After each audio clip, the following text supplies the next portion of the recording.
विद्यार्थी मित्र, अलंकापुरी पुण्यभूमी पवित्र, तिथे नांदतो ज्ञानराजा सुपात्र, तया आठविता महापुण्यरासे, नमस्कार माझा श्री सद्गुरू ज्ञानेश्वरासे. आपल्या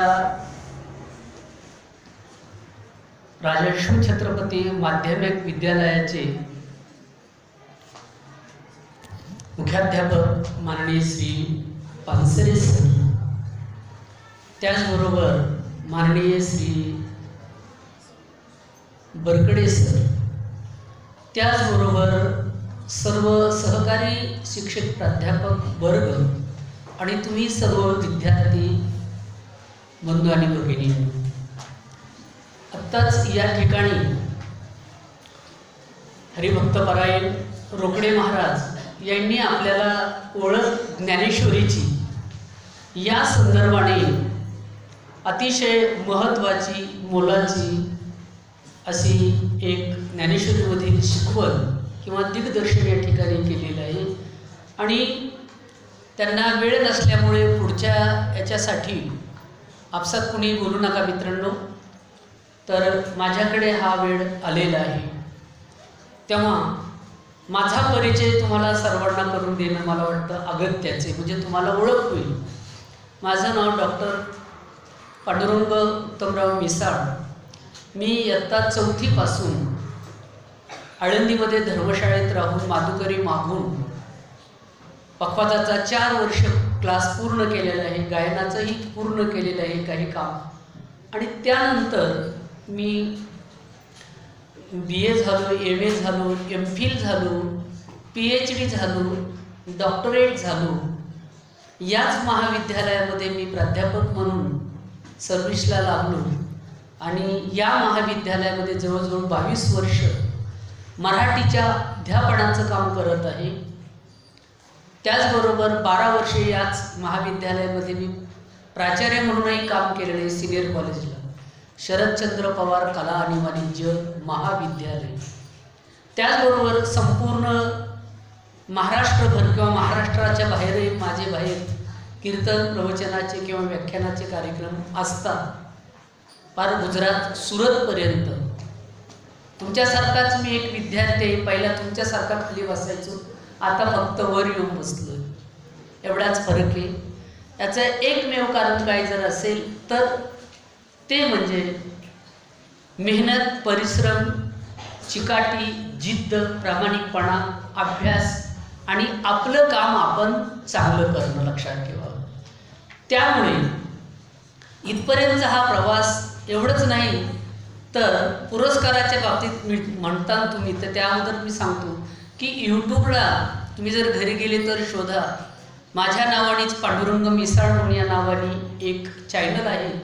त्या चॅनलला जवळजवळ 1,69,000 व्ह्यूज आहेत. एवढ्या लोकांनी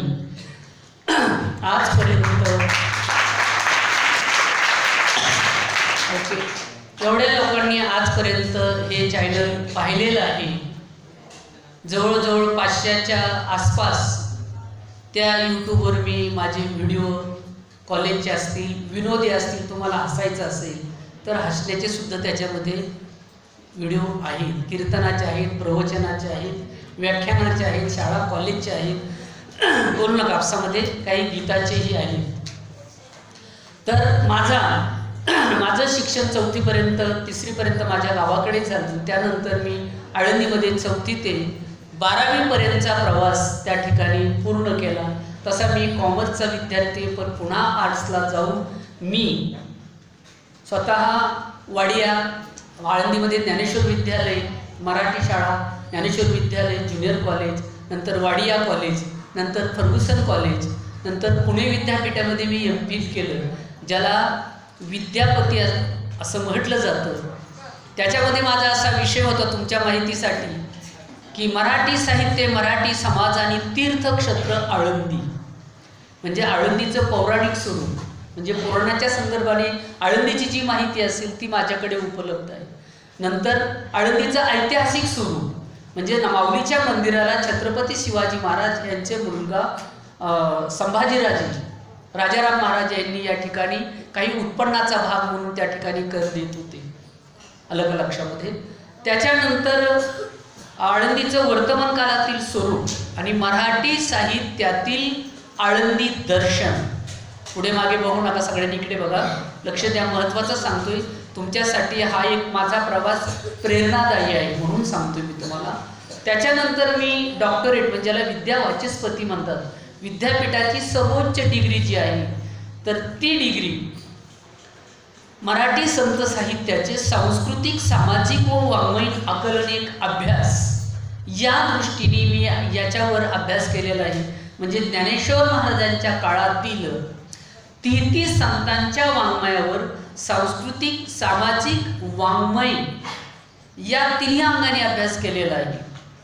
त्यानंतर 2 वर्षापूर्वीच म्हणजे आमच्या शरदचंद्र पवार कला आणि वाणिज्य महाविद्यालयाला महाराष्ट्र राज्याचे त्यावेळेचे शिक्षण मंत्री माननीय उदयजी सामंत यांच्या हस्ते उत्कृष्ट महाविद्यालय म्हणून पुरस्कार मिळालेला आहे.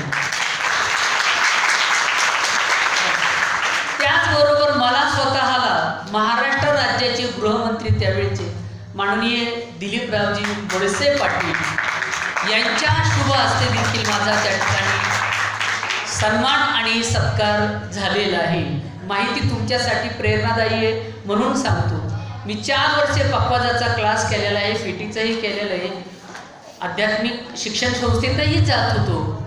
त्यानंतर मी जे तुमचं सकाळ असेल, लोकमत असेल, लोकसत्ता असेल, अनेक पेपरच्या माध्यमातून किंवा डिजिटल प्रभात असेल, या माध्यमातून त्याला सांगण्यात कानाखाली देतो असतो मी, जवळ येऊन तिथं म्हणा त्याला. तर या माध्यमातून त्या ठिकाणी मी अनेक पेपरमधून लेखन केलेलं आहे. तुमची आळंदीची वारी असेल, सोन्याचा पिंपळ असेल, आजान वृक्ष असेल, किंवा माऊलीचं मंदिर असेल, इंद्रायणी असेल, किंवा आळंदीबद्दलचं इतिहास असेल, कार्तिकी वारी असेल, अशा अनेक विषयावर मी पेपरला सुद्धा लेखन केलेलं आहे. नियतकालिकाचा गेली मी अनेक वर्षे आमच्या संपादक वार्षिक अंक निघतो त्याचा आहे. आणि त्यामुळे अतिशय चांगल्या पद्धतीने हा प्रवास अभ्यासाला मी न्याय देत गेलेलो आहे.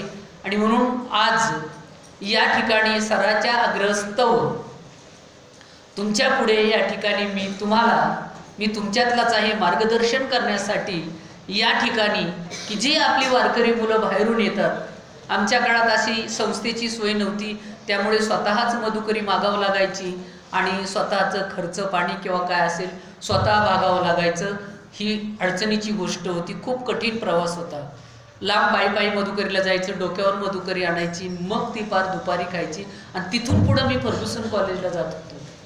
म्हणजे अशा प्रवासातून अनेक पुरस्कारांनी जागतिक जी युनोची संघटना आहे, त्यांची एक संघटना आहे आविष्कार संघटना म्हणून, तर त्याच्या माध्यमातून मला अनेक आदर्श शिक्षक पुरस्कारही मिळालेले आहेत, अनेक सन्मान मिळालेले आहेत. अनेक वर्षे मी आमच्या वार्षिक नियतकालिकाचा एक तुम्ही ज्याला संपादक म्हणतात, अनेक लेख मी लिहिलेले आहेत पेपरला. आणि याला मला वाटतं आता एवढा परिचय ठीक आहे तुम्हाला, याच्यापेक्षा काही जास्त परिचय म्हणजे आपल्या पुढे जी व्यक्ती आली. माझं स्वतःचं शिक्षण MA MPhil PhD नेट झालेलं आहे.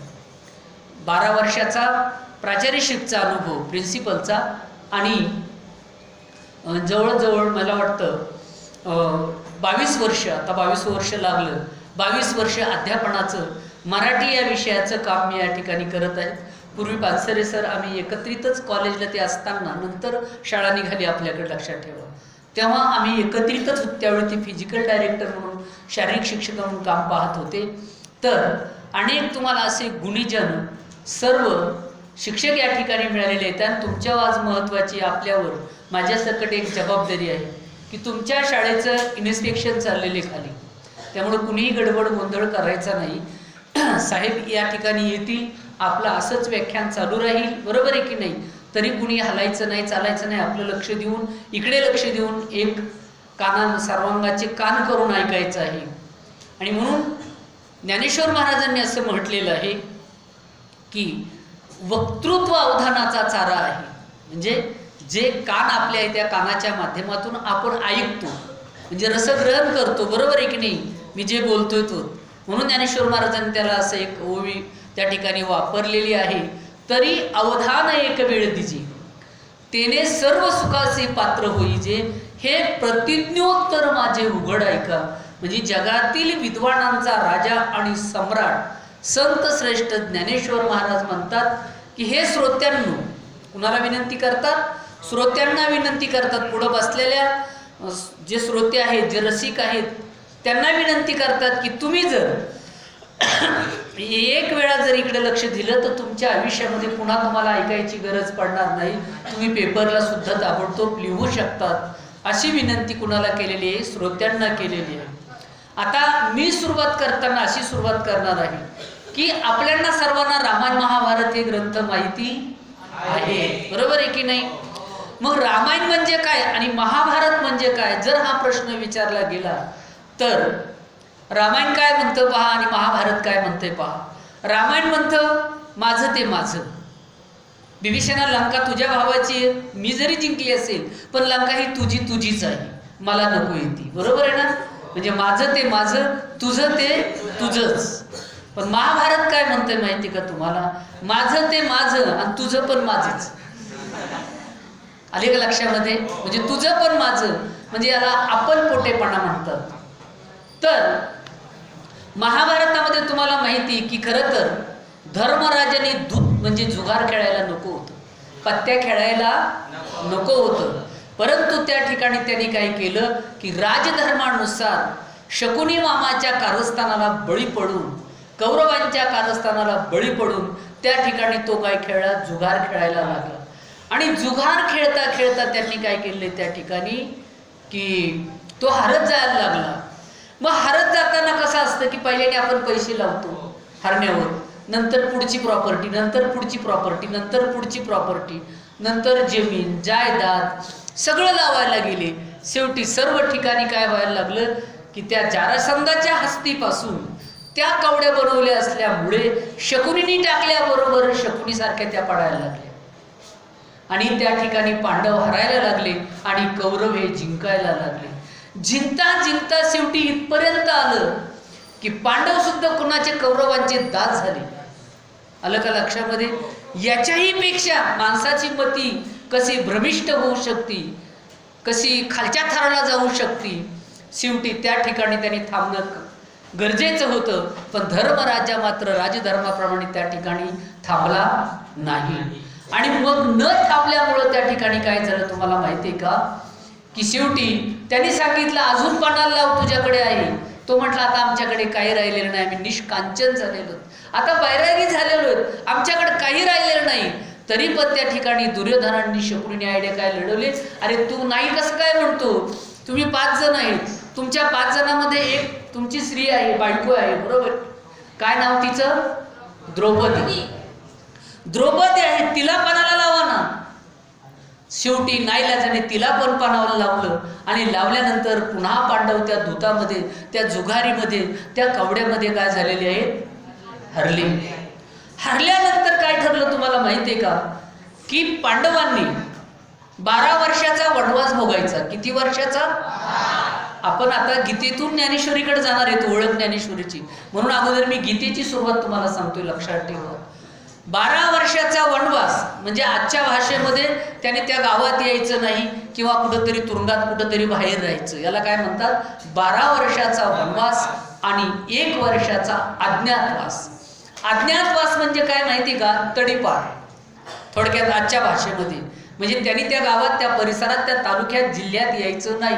आज अनेक असे गुंड चोर असतात की त्यांना त्या भागात आले की पकडतात आणि आत टाकतात लगेच, म्हणून त्यांनी त्या भागात यायचं नाही. मग असं होतं की जर पांडवांना पुन्हा 12 वर्षाचा वनवास भोगताना, 1 वर्षाचा अज्ञातवास भोगताना जर समजा कौरवांनी ओळखलंच तर पुन्हा 12 वर्षाचा वनवास आणि पुन्हा 1 वर्षाचा अज्ञातवास. हे चक्रवाढ व्याजासारखं फिरत राहणार होतं, लक्षात ठेवा. आता 12 वर्षाच्या वनवासामध्ये ओळखलं तर प्रॉब्लेम नव्हता, पण 1 वर्षाच्या अज्ञातवासामध्ये काय होता? प्रॉब्लेम होता की ओळखलं तर पुन्हा 12 वर्षाचा वनवास, पुन्हा 1 वर्षाचा अज्ञातवास. असं ठरलेलं होतं. शेवटी पांडवांनी, तुम्हाला माहिती आहे, 12 वर्षांचा वनवास भोगला, 1 वर्षाचा अज्ञातवासही भोगला आणि शेवटी कुठं आलेत पांडव? हे दिल्ली ज्याला आजचे आपण म्हणतो तिथे कुरुक्षेत्र, त्या ठिकाणी ते आलेले आहेत. आणि मग त्यांनी त्या ठिकाणी सांगितलं की कृष्णा, आता आमचं अर्ध राज्य आम्हाला काय झालं पाहिजे? परत मिळालं पाहिजे. बरोबर आहे की नाही? आमचं अर्ध राज्य आम्हाला परत मिळालं पाहिजे. त्यावेळी भगवान श्रीकृष्णाकडे धर्मराजा गेला आणि सांगितलं, देवा, युद्ध हे बरं नाही. तुला माहिती नसेल, युद्धामध्ये अनेक प्राणी मारणार आहेत, हत्ती मारणार आहेत, घोडे मारणार आहेत, माणसं मारणार आहेत, सैनिक मारणार आहेत, अनेक योद्धे मारणार आहेत देवा. तर तू काय कर देवा, हे युद्ध थांबव आणि आमचं राज्य अर्ध काय असेल ते आमच्या वाट्याचं आम्हाला देऊन टाक. आलं का लक्षामध्ये? साधा प्रश्न होता का नाही? कुणाकडे? धर्मराजा हा कृष्णाकडे गेला आणि त्यांनी कृष्णाला हे सांगितलं. आणि कृष्णाला हे सांगितल्यानंतर कृष्ण कुठं गेलेला आहे? हस्तिनापुरात गेला, कौरवांच्या सभेमध्ये गेला आणि सांगितलं, हे कौरवांनो, तुमच्या सभेमध्ये मी मध्यस्थी काढण्यासाठी, तुमच्या भावभावांचा न्यायनिवाडा करण्यासाठी, त्यांचे हक्क त्यांना परत देण्यासाठी आणि तुमचं हे राज्य सुखाने, समाधानाने, आनंदी चालावे, यासाठी आपण काय केलं पाहिजे? सर्वांनी एकत्रित आलं पाहिजे. बरोबर आहे की नाही? आणि मग बरोबर यायचं म्हटल्यानंतर त्या ठिकाणी सांगितलं, अरे कृष्णा, हे काय बरं नाही. मग शेवटी सर्व झाल्यानंतर दुर्योधन काय म्हणतोय पहा.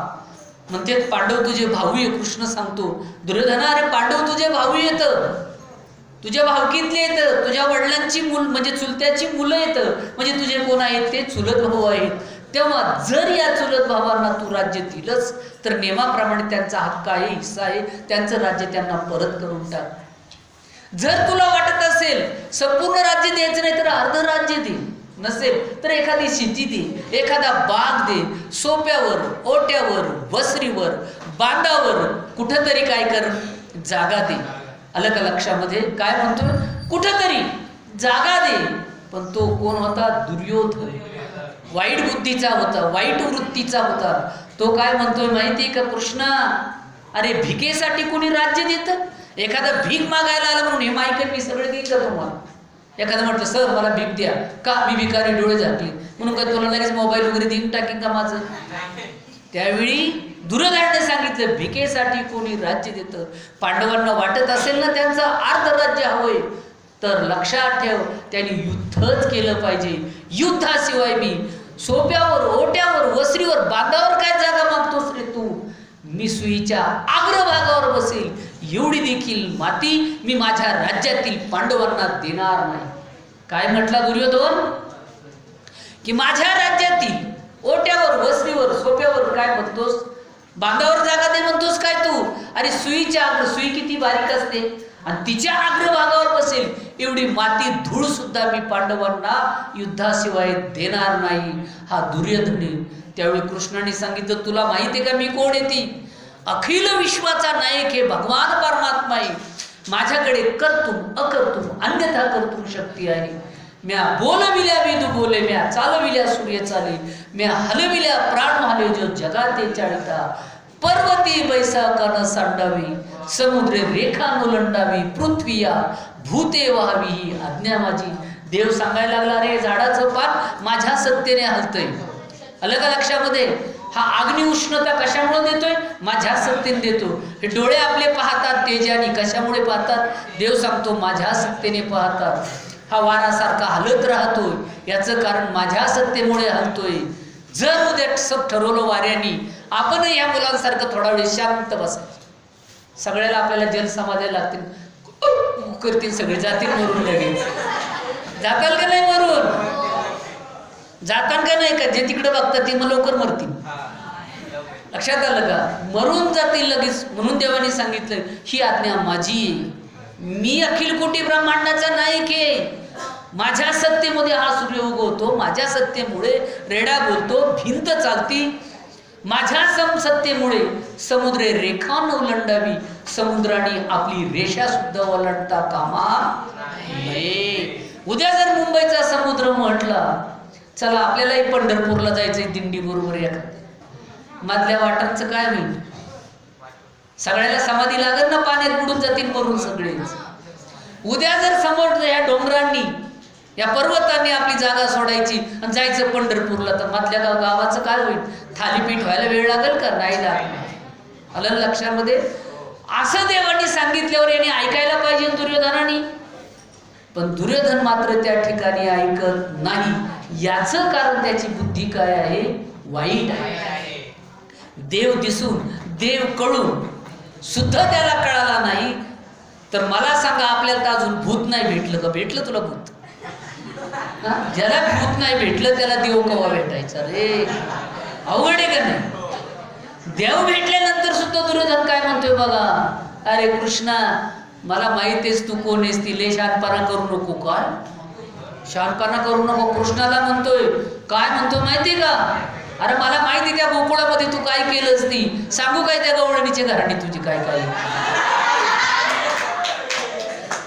हा, आवरी आवरी आपुला काना, नासी एल्या मुच्या सुना, येवोनी घरासी धमकावी तो लिखी सुनासी, तिसरी आली धावत मने गयानी काय केली मात, गळ्यामध्ये घालून हात, मुखाशी मुखचुंबन देत असा तो कृष्ण.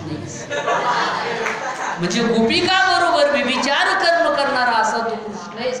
म्हणून मला तू सांगायचं नाही. सांगायचं तात्पर्य मित्रांनो एवढे लक्ष ठेवा इकडे, की देव भेटला पण कळाला का? कळाला नाही, ओळखला नाही. लक्षात ठेवा, ज्याच्या बरोबर देव बोलतोय त्याला कळालं नाही, यांच्याबरोबर भक्त बोलणार, मग देव केव्हा भेटायचा ना कळायचं नाही का? अवघड आहे आपली अवस्था थोडीशी. पुढे आता आपण कुठपर्यंत आलो, की कृष्णाने सांगितलंय, पण दुर्योधन म्हणतोय त्या गोकुळातल्या गोपिका बरोबर तू विचार कर्म करणारा, जार कर्म करणारा, प्रेमाचे खेळ खेळणारा असा तू कृष्ण माझ्यामुळे उभा आहेस. म्हणजे देवाला तू ओळखू शकला नाही. त्याला सांगा, देवाला ओळखू शकला नाही. येडं वाटणच करायला लागले तिकडे. तसं करू नको रे. ऐका, इकडे लक्ष द्या. मग पुढे काय झालं? आता इथपर्यंत आल्यानंतर शेवटी तुम्हाला माहिती आहे, कृष्णाने सांगितलं, मी काय कोणी कुईची जोठावो, हातगाडीवरचा माल नाही, तेव्हा मी देव आहे, विश्वाचा करतायत, मी चाललो निघून, परिणाम तू भोग, आता पुढचं पाप तुझ्या वाट्याला येईल. कृष्ण शेवटी तुम्हाला माहिती आहे कुठं निघाला? द्वारकेला जायला निघाला. तिकडे निघाल्यानंतर त्या ठिकाणी काय झालं माहिती आहे का तुम्हाला? शांत बसा, नाही तर सरांना नाव सांगा ना सर, मग पार कुबाडणी गुडसं बदलतील तुम्हाला. बोलू नका कोणी. तर त्या ठिकाणी काय झालं की शेवटी तुम्हाला माहिती आहे त्यांनी जागा दिली नाही. शेवटी युद्ध हे अटळ ठरलेलं आहे. आणि मग युद्ध अटळ ठरल्यानंतर आपल्या गीतेची सुरुवात कशी हे सांगतोय मी तुम्हाला. लक्षात ठेवा, ज्या भगवद्गीतेवर ज्ञानेश्वरी आधारित आहे, अगोदर भगवद्गीतेची सुरुवात कशी ते सांगतो. मग शेवटी तुम्हाला माहिती आहे कृष्णाने एक सांगितलं त्या ठिकाणी, हे बघा, तुम्ही दोघंही माझ्या आत्याची मुलं आहेत, बरोबर आहे की? कौरव पांडव. त्यामुळे मी युद्ध खेळणार नाही, मी हातात शस्त्र धरणार नाही, तलवार चालवणार नाही, बंदूक चालवणार नाही, बाण चालवणार नाही. मी फक्त युक्तीच्या 4 गोष्टी सांगेल, एवढंच करेल, बाकी मी काही करणार नाही. आणि एका बाजूने मी असेल आणि एका बाजूने माझं सैन्य असेल. बघा देव कसं, एका बाजूने मी असेल आणि एका बाजूने माझं सैन्य असेल. तुम्हाला काय हवंय ते तुम्ही काय करायचं त्या ठिकाणी घेऊन जायचं. मग त्या ठिकाणी मदतीसाठी कुणाकडे जातो आपण? काही भांडणं बिडणं काही असले मदत घेण्यात कुणाकडे जातो? मोठ्या माणसाकडे. चल तेवढं त्यांना सांगा बरं, तेवढं त्यांना काय सांगा आपण असं म्हणतो. तसं गेले कुणाकडे? कृष्णाकडे गेले. पण कृष्ण गेला, कृष्णाकडे ज्यावेळी अर्जुन गेला, अर्जुन हा विनम्र होता, देवाचा शिष्य होता, गुरुला मानणारा होता. आणि म्हणून गेल्या गेल्या तो काय झाला तर कुठे बसला? जाऊन कृष्णाने झोपण्याचं सोंग घेतलं, हा देवाच्या पायाजवळ गेला आणि असे पाय हळूहळू झोपायला लागला. कोण? अर्जुन. म्हणजे सेवाभावी, नम्रता. म्हणून विद्या विनयेन शोभते असं म्हटलेले. किंवा नम्र झाला भूता तेने कोंडिले अनंता, किंवा नमिता मान अपमान गळाले म्हणून अवचिता ते मीची झाले. आपल्याकडे जसे मारुती बाबा आहेत ना, नमिता मान अपमान गळाले. ज्यावेळी माणसाच्या ठिकाणचा मान अपमान घडून जाईल त्यावेळी माणूस देव किंवा संत होत असतो. लक्षात ठेवा. आणि म्हणून त्या ठिकाणी काय झालं माहिती तुम्हाला, की आणि नंतर दुर्योधन आला, पण तो कुठं बसला माहिती का? अहंकारी होता, ताईट होता, आपल्याला काय कोणाची गरज नाही, हा आपण असेल आपण तसेल असा करणारा होता. जाऊन बसला डोक्याजवळ. कृष्ण झोपीतून उठल्याबरोबर अर्जुनाला पाय म्हटलं, आशीर्वाद, तुला आशीर्वाद देतो, काय मागणे, काय काम काढलं? दुर्योधन म्हणतो, मी अगोदर आलोय, मी याला पाहिलं अगोदर, ह्याच वरदान मागणार अगोदर. कृष्णाने सांगितलं माझ्या नियमाप्रमाणे.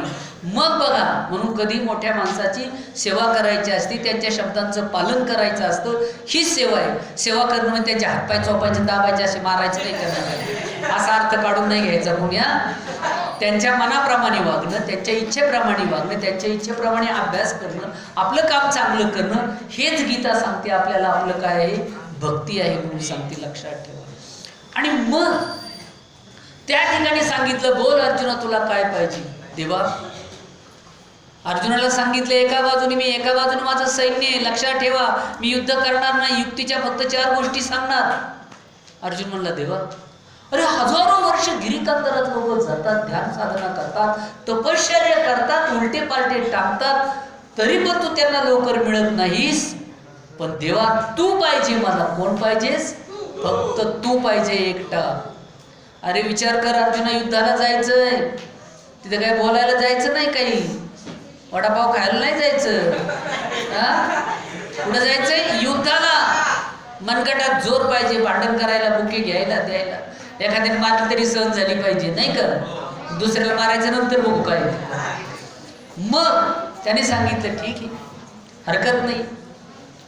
पण त्यावेळी दुर्योधनाचा कशी दृष्टी वाईट आहे, इकडे लक्ष द्या. दुर्योधन काय म्हणतो माहिती का तुम्हाला? तो म्हणतो, मला वाटलं अर्जुन हुशार असं, पण ते बावळट निघालं. कसं काय? त्याला कळा ना काय मागव. आपण युद्धाला चाललो, युद्धाला जायला काय पाहिजे? सैन्य पाहिजे, तलवार पाहिजे, ढाल पाहिजे, काहीतरी शस्त्र पाहिजे ना, पिस्तूल पाहिजे, रायफल पाहिजे, का काहीतरी उचकार. नाही तर जायचं हातपाय बांधून खायचा मार कचड. आपली अशी अवस्था असते, बरोबर आहे की नाही? मार बरं, मार बरं, ते बी कना कना मारतो आणि म्हणतो मारच परत, मारच. आता किती मार खातो बास. मग त्यांनी सांगितलं, देवा मला वाटलं अर्जुन शहाणा आहे काय, हुशार आहे काय, गांडीवधारी दिसतोय अर्जुन, पण अर्जुन मूर्ख निघाला. कोण म्हणतोय? हा महामूर्ख दुर्योधन. मूर्ख लोक दुसऱ्याला काय म्हणत असतात नेहमी? मूर्ख लोक दुसऱ्याला काय म्हणतात? मूर्खच म्हणत असतात. पटलं म्हणजे बऱ्याच लोकांना, नाही का? याच्यावर एक छोटासा विनोद सांगतो. एकदा भारताचे पंतप्रधान पंडित जवाहरलाल नेहरू, ऐका, एका भारताचे पंतप्रधान पंडित जवाहरलाल नेहरू एका वेड्याच्या इस्पितळात भेट देण्यासाठी गेली होती. त्यावेळी एक वेडा परतीच्या मार्गावर घरी चालला होता. तेव्हा नेहरूने त्याला विचारलं, का रे बाबा, तू बरा झालास का? तो म्हणला, मी एकदम ठणठणीत बरा झालोय, आता मी सगळं ओळखू शकतो, घरच्याला दारच्याला सगळं, घरं बिरं सगळं काही ओळखू शकतो. नेहरूने विचारलं, मला ओळखलं का रे, कोण आहे तू? नेहरू त्यावेळी भारताचे पहिले प्राईम मिनिस्टर, म्हणजे पहिले पंतप्रधान देशाचे. जगातील सर्व आकाशवाण्यावर नेहरूंचं एकट्याचं पहिलं भाषण लावलेलं होतं त्यावेळी. नेहरूने विचारलं, मला ओळखलं का तू बरा झाला? तर तो म्हटला, नाही ओळखलं. नेहरू म्हणले, नाही ओळखलं? मी भारताचा प्राईम मिनिस्टर आहे, पंतप्रधान आहे, आता जसे नरेंद्र मोदी तसे. नाही ओळखलं. मग म्हटलं, कोण आहेस तू? त्याला विचारलं, तू कोण आहेस? तो म्हणला, मी पंडित जवाहरलाल नेहरू. असं आहे काय? म्हटलं, पंडित जवाहरलाल नेहरू तुम्ही का? मग लवकर आत जा म्हणला. कुठं? वेड्यांच्या इस्पितळात. लवकर आत जा. त्याने विचारलं, का रे बाबा? तो म्हटलं, त्याचं कारण असं आहे, मी या वेड्यांच्या इस्पितळात येण्यापूर्वी स्वतःला महात्मा गांधी समजत होतो, म्हणून मला सुधारायला इथे किती वर्ष लागले? 2 वर्ष लागले. आणि तुम्ही जर स्वतःला पंडित नेहरू समजत असाल ना, तर तुम्हाला 4 वर्ष तरी सुधारायला लागते. जा लवकर, माझी खोली आत काय आहे, मोकळी आहे, जा तुम्ही जा. म्हणजे त्या वेड्याने काय ठरवलं नेहरूंना? तसं आपण वेडे असलो तर दुसऱ्याला काय ठरवतो? आपण वेड कोणाला म्हणायचं? तर आलं का लक्षामध्ये? इथपर्यंत आपण आलो. मग दुर्योधन म्हणतोय, अरे याला युद्धाला जायचं ना, हा काय मागतोय? सैन्य पाहिजे म्हणायचं तर काय मागतोय? हा काय मागतोय?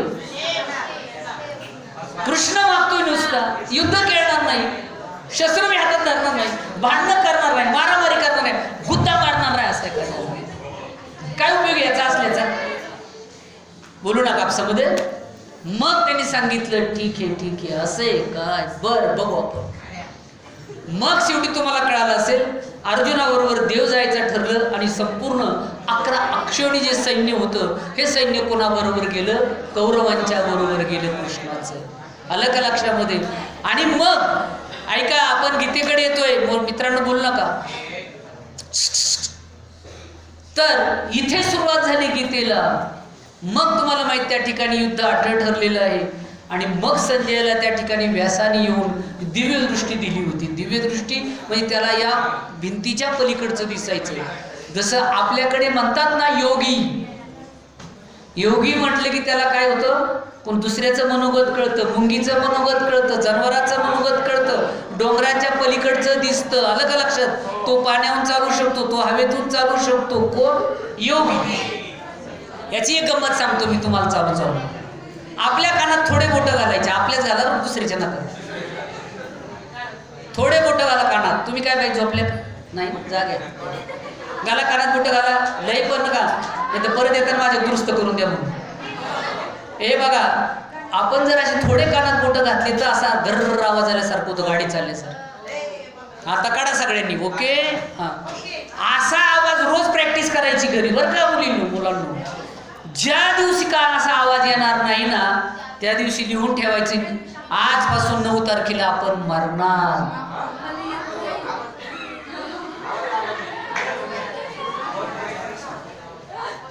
येतोय बघा आवाज, लगेच येईल, थोड्या वेळाने येईल.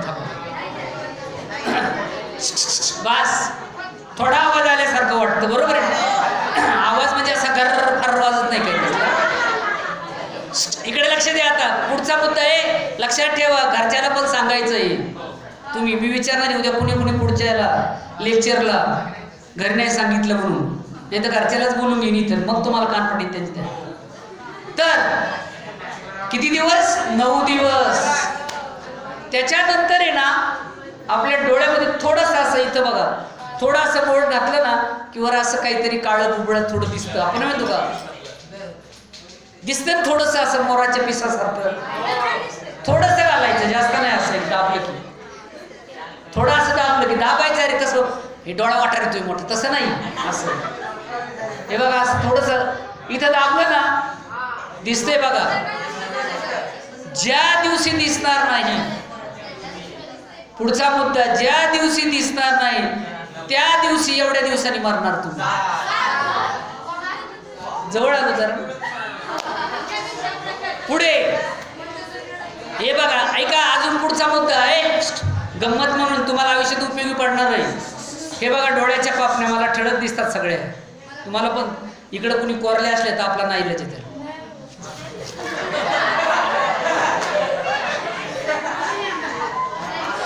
ओके, हा, जाऊ दे, विनोदाचा भाग सोडून द्या. आपण हसत खेळत पुढे जाणार आहेत, लक्षात ठेवा.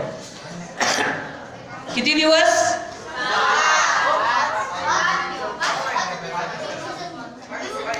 आता पुढचा मुद्दा, विद्यार्थी मित्रांनो, आता आपण योगाची लक्षणं सांगत असताना पुढचा मुद्दा, आपल्याला सर्वांना आपलं नाक दिसतंय का? सगळ्यांना दिसतंय का? मला इथून अर्ध्यापासून पुढे दिसतंय बघा. ज्या दिवशी आपल्याला नाकाचा शेंडा दिसणार नाही, ज्या दिवशी आपल्याला नाकाचा शेंडा दिसणार त्या दिवशी आपण सगळ्याला फोन करायचं, कुठं या? स्मशानभूमीला. ही योगांची लक्षणं आहेत. ज्या दिवशी आपल्याला नाकाचा शेंडा दिसणार नाही समजायचं त्या दिवशी आपला मृत्यू जवळ आलेला आहे. ही साधूंची लक्षणं आहेत, लक्षात ठेवा. ज्ञानेश्वर महाराजांनी सांगितलेली ही लक्षणं आहेत आणि याच्यातून आपल्याला आपला मृत्यू म्हणजे योग देखील त्या ठिकाणी काय होतो कळतो. मग संजयाला ती दिव्य दृष्टी दिलेली होती आणि मग संजयाला प्रश्न विचारलाय कुणी? धृतराष्ट्राने. धर्मक्षेत्रे कुरुक्षेत्रे समवेता युत्सवः मामका पांडवाश्चैव किम कुर्वत संजय. हे संजय, त्या कुरुक्षेत्राच्या रणभूमीवर पंडूची आणि माझी मुलं युद्धासाठी एकत्रित आलेली आहेत. आता तेव्हा तिथं काय करत आहेत हे तू मला काय कर सांग. आणि मग इथे भगवद्गीतेची सुरुवात झाली, ज्याला आपण म्हणतो अयम आत्मा ब्रह्म, प्रज्ञानम ब्रह्म, तत्वमसी, अहम ब्रह्मास्मी, याचा सर्वांचा अर्थ यजुर्वेद, ऋग्वेद, सामवेद, अथर्ववेद. किती वेद आहेत आपल्याकडे? 4. ऋग्वेद, यजुर्वेद, सामवेद, अथर्ववेद या 4 वेदांची जी वाक्य आहेत ते वाक्य म्हणजे पूर्वीच्या काळामध्ये जी आपल्याकडे साधना करणारी लोक, तपश्चर्या करणारी लोक, ध्यानधारणा करणारी लोक अरण्यामध्ये गेले, त्यांना तिथं ज्ञान प्राप्त झालं, त्याला दिव्य ज्ञान आपण म्हणतो. आणि ते ज्ञान त्यांनी जे सूत्ररूपाने लिहिलं त्याचंच काय म्हणतात उपनिषद. आणि मग ती अक्षर जी वेदाच्या अंती आली त्यालाच काय म्हणतात वेदांत. भगवद्गीतेची सुरुवात कुठून झाली कळालं ना तुम्हाला? धर्मक्षेत्रे कुरुक्षेत्रे समवेत्ता उत्सव मामका पांडवाचैव किम कुर्वत संजय.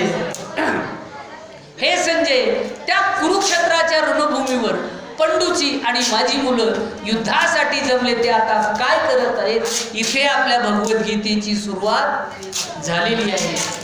ईद पासून जी सुरुवात झाली ती गीतेचे किती 18 अध्याय, 18 दिवस युद्ध लढलं गेलं. लक्षात ठेवा, किती दिवस लढलं गेलं युद्ध? 18 दिवस लढलं गेलं. आणि हे गीतेचे पण अध्याय किती आहेत? ज्ञानेश्वरीचे अध्याय किती आहेत? म्हणजे गीतेचे श्लोक किती आहेत? 700. मग गीतेचे हे जे 700 श्लोक आहेत, या पहिल्या श्लोकाची गीतेची सुरुवात इथपासून झाली. कुठून? धर्मक्षेत्रेपासून. ती गीतेचा शेवटचा श्लोक कोणता आला? यत्र योगेश्वर कृष्ण यत्र पार्थो धनुर्धरः तत्र श्रीविजयोर भूतीर दुर्वा नीतीर मतीर मम. शेवटी संजय सांगतोय, किती हुशार आहे बघा. अगोदर विचारलं, अरे जय कुणाचा होईल, काय करतात ते? तो म्हणतो मला काय माहिती नाही महाराज, असं असं युद्ध चाललंय, असं असं होतंय, तसं तसं होतंय. आणि शेवटी सांगतो, दे मला एकच माहिती आहे की ज्या ठिकाणी कृष्ण असेल, ज्या ठिकाणी यत्र योगेश्वर पार्थ असेल, ज्या ठिकाणी कृष्ण असेल, ज्या ठिकाणी नीती असेल, ज्या ठिकाणी धर्म असेल आणि ज्या ठिकाणी सत्य असेल तिथं विजय नक्की होणार. आता थोडक्यात पहिला श्लोक आणि गीतेचा 700वा श्लोक, यातून तुम्हाला कळालं की गीता आपली सुरुवात कशी झाली. ती महाभारतीय युद्धामध्ये, महाभारताचे सुद्धा किती आहेत? त्याच्यात सुद्धा 18 पर्व सांगितलेली, लक्षात ठेवा. आणि मग या गीतेच्या 700 श्लोकावर, गीतेच्या 700 श्लोकावर मग त्या काळामध्ये निवृत्तीनाथ, जसं स्वामी विवेकानंदांच्या बाबतीत मध्ये घडलेलं होतं की रामकृष्ण परमहंसांनी सर्व धर्माचं तत्वज्ञान घेतलं होतं. मुसलमानाच्या मस्जिदीमध्ये जाऊन सुद्धा नमाज पाळलेली होती, पण त्यांनी सांगितलं लौकिक अर्थाने माझं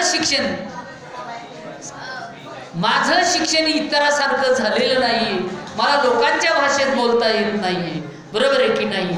पण विवेकानंद, तुझं शिक्षण ग्रॅज्युएट तरी झालेलं आहे, तेव्हा तू काय कर, लोकांच्या भाषेमध्ये हा वेदांत, हे माझं तत्वज्ञान, ही माझी अनुभूती, मी जे बघितलेलं आहे, मी जे भोगलेलं आहे, मी जे अनुभवलेलं आहे, मला जे जाणवलेलं आहे, मला जे वाटतंय, मी जे तुला दिलंय ना, तू काय कर, लोकांच्या भाषेमध्ये सांग.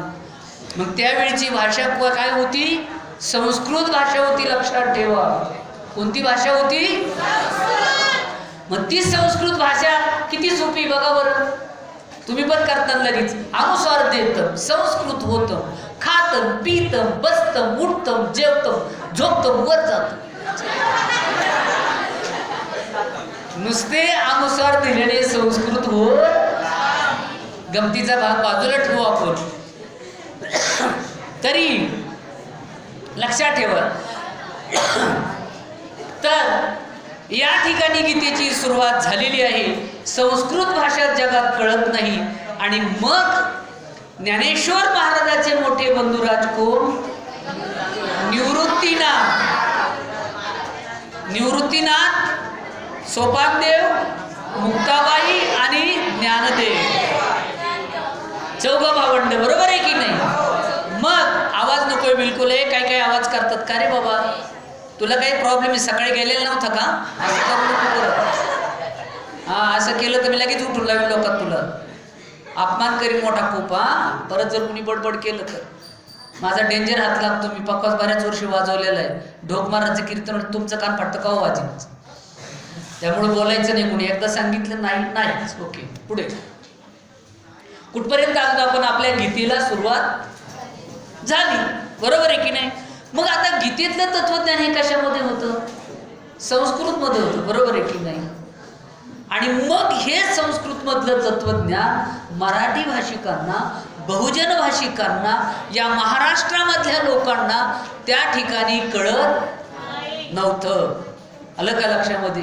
कारण संस्कृत वाणी होती ती, देवांची वाणी होती ती, सामान्य माणसाला कळणं शक्य नव्हतं. आणि म्हणून मग काय केलं? निवृत्तीनाथांनी सांगितलं, तिरे संस्कृताची गहणी तोडोनी शब्द सोपाने रचिली धर्म निदाने श्री निवृत्ती देवी. मग संस्कृत भाषेची आपल्याकडे पुढं प्राकृत भाषा झाली, प्राकृतची अपभ्रंश झाली, अपभ्रंशची मराठी झाली. मग हे पहिलं मराठी भाषेतलं बंड, पहिला मराठी भाषेचा काय वार कुणी घेतला? बघा मुलांनी सांगा कुणी? ए बावळट तू बराबर, तू सांग बरं कुणी घेतला काय वार मराठी भाषेचा? तुझ्यासारख्यामुळेच लोकांना कळत नाही काहीच. का तोंड खाली घालतो आता पोरींसारखं?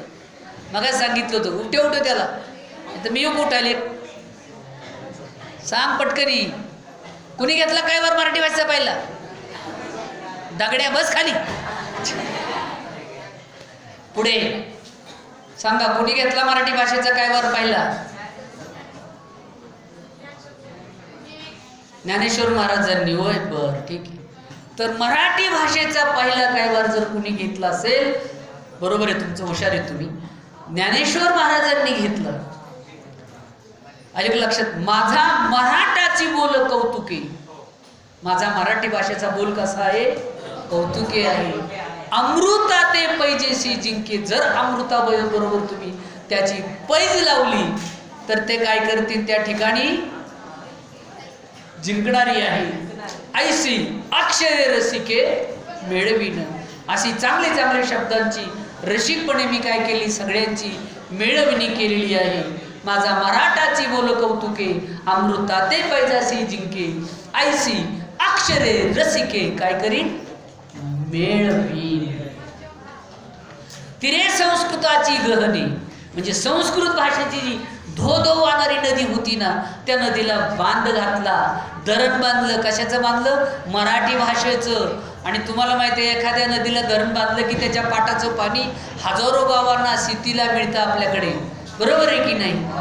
तसं म्हणून तिरे संस्कृताची गहने तोडून या मराठी शब्द सोपाने रचिली धर्म निदाने श्री निवृत्ती देवी.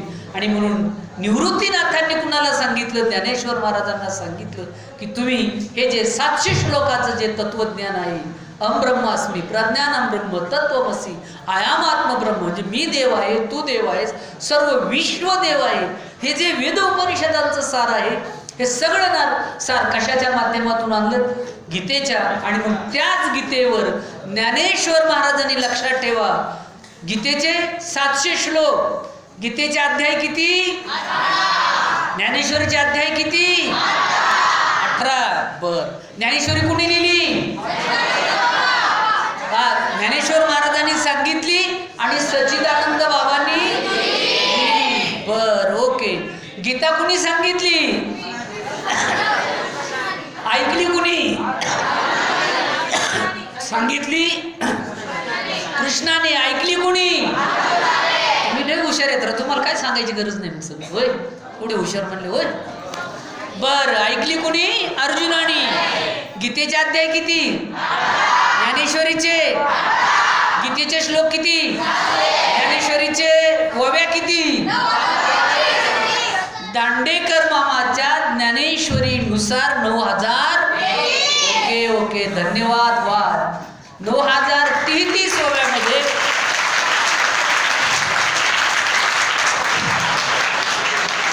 ओके ओके ओके ओके, तुमच्या भावना पोहोचल्या माझ्यापर्यंत.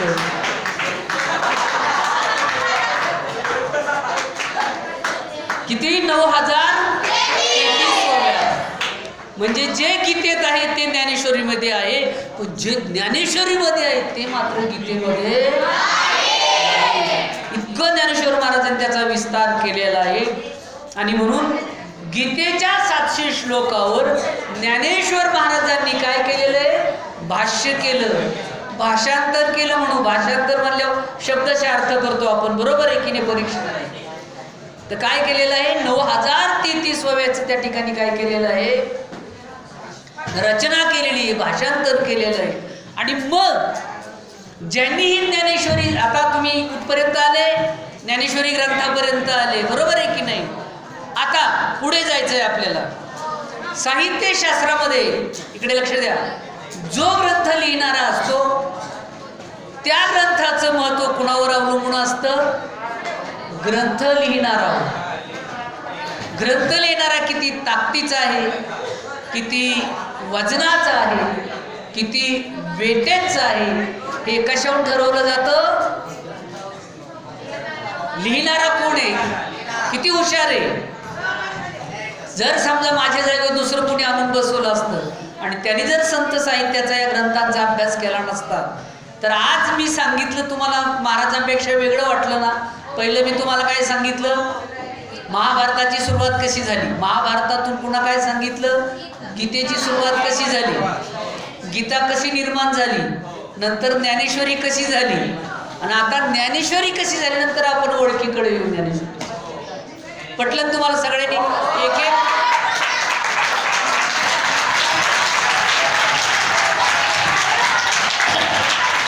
ओके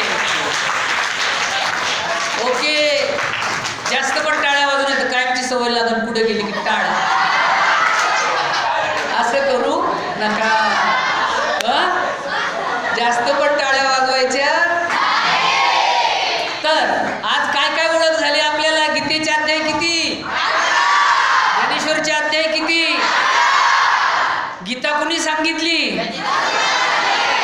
ऐकली कुणी? बरं, गीतेचे श्लोक किती, ज्ञानेश्वरीच्या ओव्या किती? वा, हुशार आहेत पोरं, काय सांगायची गरज आहे. आता तुम्हीच तुमचं एकमेकाला सांगत जा. तर आपण आज कुठपासून आलो की गीतेची सुरुवात कशी झाली, त्याच्यावर ज्ञानेश्वरी कशी लिहिली, महाभारतामध्ये त्याच्यामध्ये काय आलेलं आहे. तेव्हा सरांत एकदा पुन्हा एकदा सांगायचं आपल्याला, गीतेचे अध्याय किती तुमचे जोरानी, ज्ञानेश्वरीचे अध्याय किती, गीतेचे श्लोक, ज्ञानेश्वरीच्या ओव्या. वा वा, तुमच्यासाठी एकदा तुम्हीच टाळ्या वाजवा.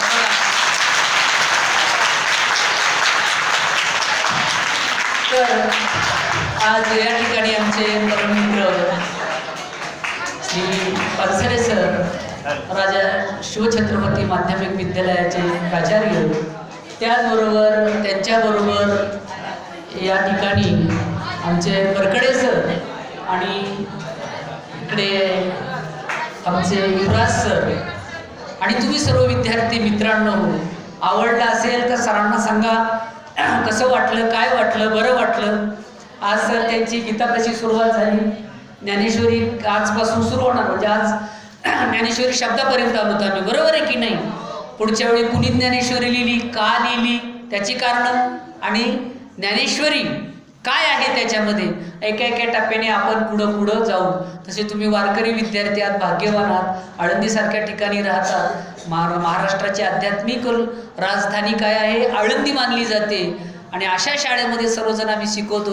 हे तुमच्यापेक्षा आमचं सुद्धा भाग्य आहे. तुमच्यासारखे गुणी, चांगले धर्मशाळेत राहणारी, हरिपाठ करणारी, भजन कीर्तन करणारी मुली मिळाल्यात, हे परम भाग्य आहे. तेव्हा या ठिकाणी ओळख ज्ञानेश्वरीचा हा कार्यक्रम, या निमित्ताने आज मला येण्याचा योग आला. पुन्हा आज तुम्ही छोटे असाल, पण भविष्यात खूप दुंडा महाराज दिगलूरकर किंवा चैतन्य महाराज दिगलूरकर, माहितीत ना, चंद्रशेखर महाराज, पांडुरंग घुले, आणि त्याच्यानंतर जमलंच तर इंदुरीकरापर्यंत तुमचा प्रवास व्हावा, अशी सदिच्छा या ठिकाणी व्यक्त करतो.